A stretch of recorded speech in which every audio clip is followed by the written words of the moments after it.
Do you know? Every year, about 5 million people around the world are bitten by snakes. Out of these, more than 100,000 people die because they do not get treatment in time, and over 200,000 people become permanently disabled. However, people who receive antivenom quickly usually survive. The interesting part is that the medicine that saves lives, antivenom, is made using snake venom, and it is produced inside a horse's body. Today we will learn how antivenom is made using the immune system of a horse. In the past, Australia was known as a place where criminals were sent by the British. But today, Australia is helping save millions of lives. The Australian Reptile Park is one such place where scientists collect snake venom and turn it into life-saving medicine.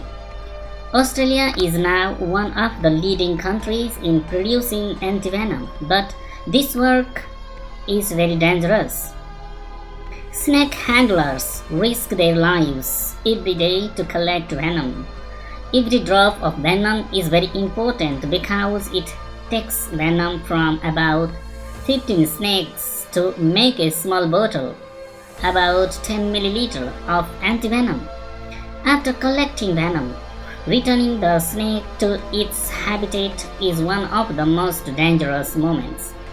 Even though tools are used to handle the snake, there is always a risk it becomes a test of speed between the handler and the snake.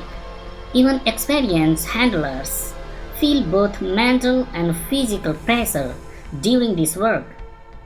This whole process is a life-saving service. Handlers risk their own lives to make medicine that can save millions of people. The story of antivenom began in 1870 when a British Army doctor named Edward Nicholson, working in Burma, observed local snake handlers. These handlers allowed small, controlled snake bites on their bodies. Nicholson believed that they were slowly building immunity by exposing themselves to small amount of venom. He also noticed that older and more experienced handlers were less affected by snake bites than young ones. This supported too the idea that the body can develop some level of protection over time. Based on this idea, in 1890, a French doctor named Albert Calmetti, working in Saison, looked for a scientific solution to snake bites. He used the same idea that is used to snake vaccines. He started giving rabbits very small amount of cobra venom. At first only 0.03 milligrams, only slowly increased the dose over 8 months. In the end, the rabbits stayed healthy, even after being given a dose that was 50 times stronger than the normal deadly level. This happened because their immune systems produced antibodies that could fight the venom. Calmetti then took blood serum from a rabbit that had become resistant to the venom and gave it to another rabbit that had never been exposed. When this second rabbit was given a badly deadly dose of venom, it survived. This showed that immunity could be passed from the one animal to another. This discovery led to the first antivenom. Today, the process of making antivenom still follows the same basic ideas. A donor animal is used to build immunity against snake venom. Scientists collect venom from snakes, dilute it carefully in a lab, and inject it into the animal. Horses are usually chosen because they are large and can produce a lot of antibodies. They also tolerate the process well. The horse is given very small doses of venom at first, and the amount is slowly increased over several months. During this time, the horse's immune system produces strong antibodies that can fight the venom. Once the horse has built enough immunity, some of its blood is taken in the lab, only the plasma. The liquid part of the blood is separated because it contains the antibodies. The red blood cells are returned to the horse, so it stays healthy and is not harmed. These antibodies are then cleaned and prepared as antivenom, which is used to save human lives. Horse antibodies work well in humans because both horses and humans are animals, so their immune systems are similar. This allows the antibodies to work inside the human body and neutralize the venom. However, this method also has some challenges. Collecting venom is dangerous. Donor animals are needed, and some people may have allergic reaction to the antivenom. Because of these challenges, scientists are now exploring new ways to make antivenom. One idea is to use genetically modified bacteria in the future. These bacteria could produce specific antibodies for different types of snakes' venom.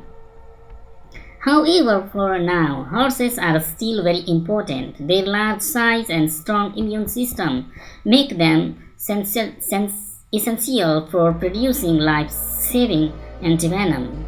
The history of snake venom and fangs goes back thousands of years. Scientists believe that venom first developed from simple salivary glands.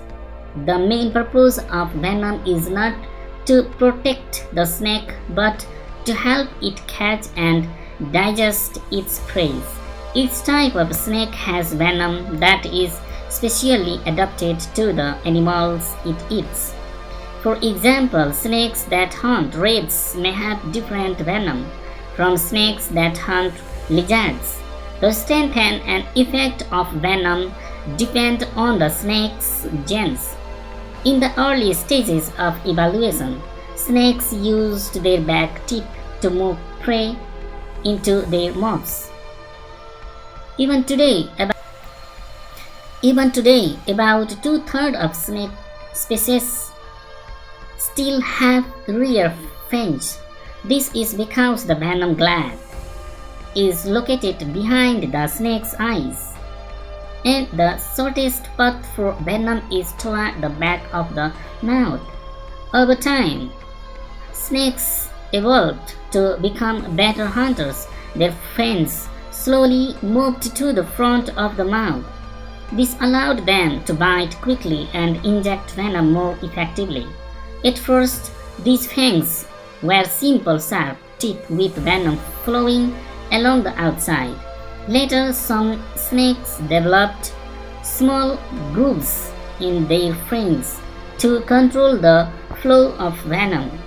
Over time, these grooves became deeper and finally turned into hollow tubes like needles.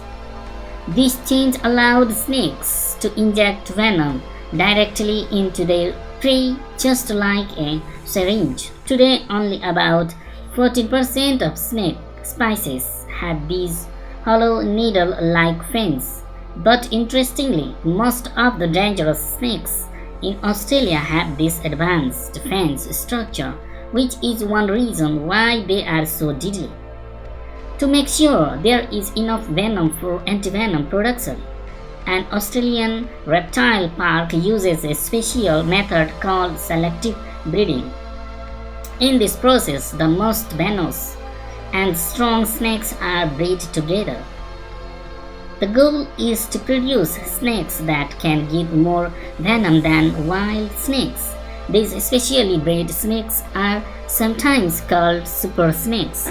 For example, coastal taipans raised in this way can produce 6 to 7 times more venom than wild tapeworms. This process helps increase the amount of venom needed to make antivenom. The amount of venom produced by these super snakes is surprising.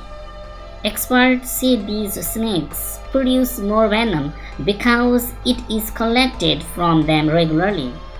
These super snakes can release a very large amount of venom, about 4.5 to 4.9 grams in a single bite. Scientists often test venom strength on mice. Based on this, one king cobra bite has enough venom to kill about 13,000 mice. For humans, this amount can kill around 4 people. The most venomous land snake in the world is the inland tapeworm, also called the forest snake. Its venom is even more powerful. Single bite can kill about 500,000 mice. For humans, one bite can be strong enough to kill more than 100 adults. These are 4 main ways snake venom can harm the body, and this snake is very complex.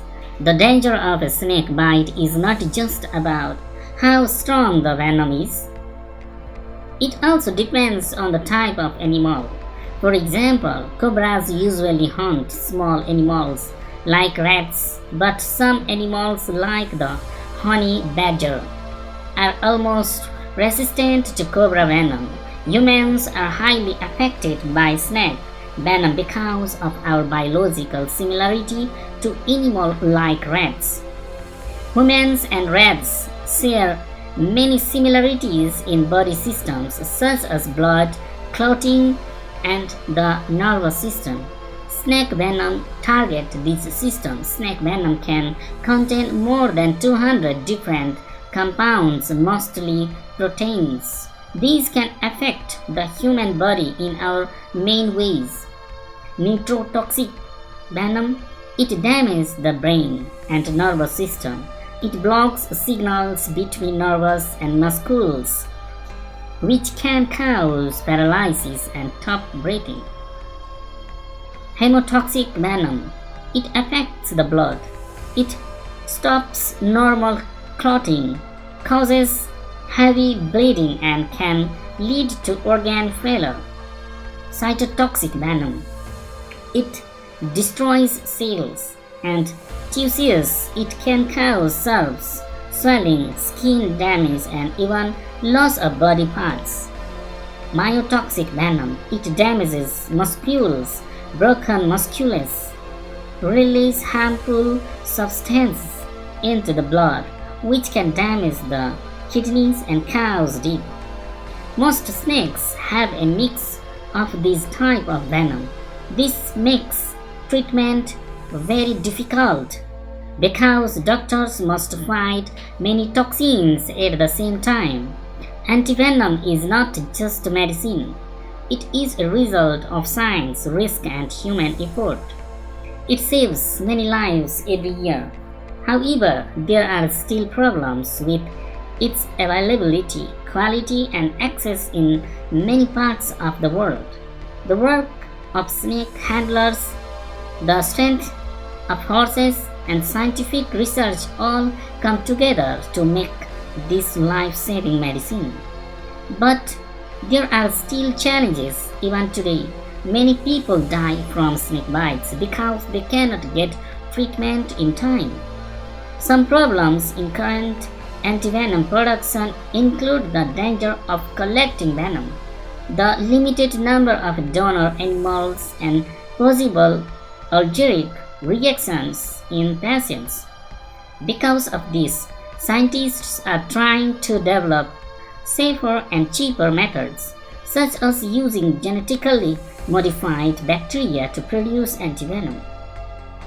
Until this new method becomes available, horses will continue to play an important role in saving human lives. This amazing process shows how humans use the power of nature even something as dangerous as snake venom to save lives. Viewers, please let us in the comments how you liked today's episode. If you enjoyed it, don't forget to like, share and subscribe to our channel. Also press the bell icon so you can get updates about our new videos. That's all for you today. We will back with more interesting and informative content in the next video. Thank you and goodbye.